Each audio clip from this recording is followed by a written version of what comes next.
I believe that the network should do nothing else than communicating this, because I'm just making money, I'm just making commission. It can never be just the reason why somebody should join a network. Then you can sell soap, you can sell whatever is out there, I don't know, beds and things like this.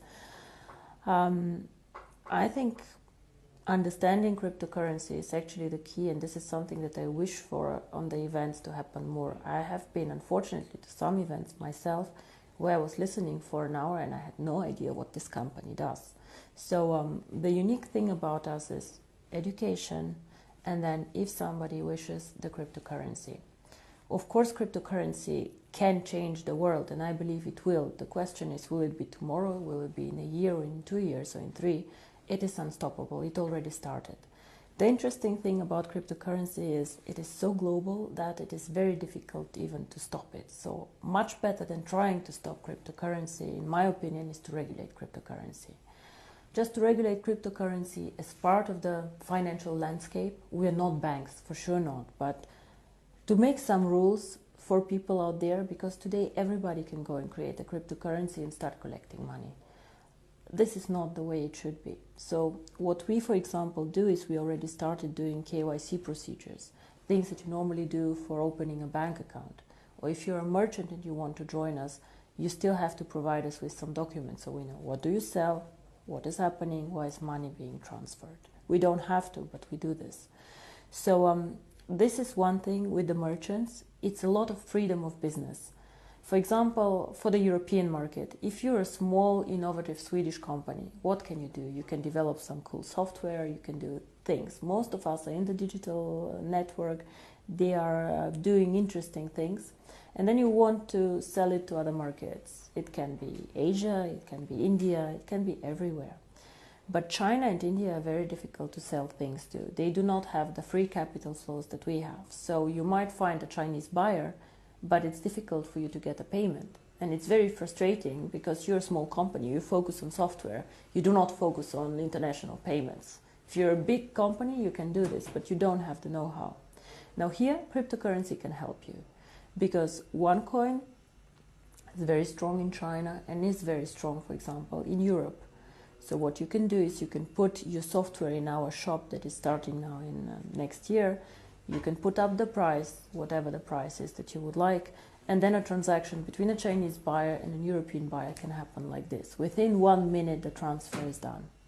So this is something very exciting. For me, this is a bit more freedom of doing business.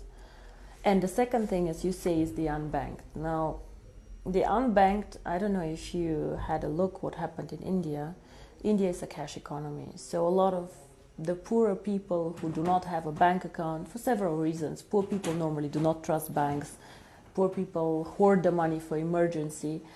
Within 4 days, they told them that they need to come and just give the cash that they have only up into a limit, and they needed to exchange it, and the other cash was just void. Now this is a disaster, and this disaster will not hit the rich people. It will hit like very, very small people who have their savings. Cryptocurrency can make a change.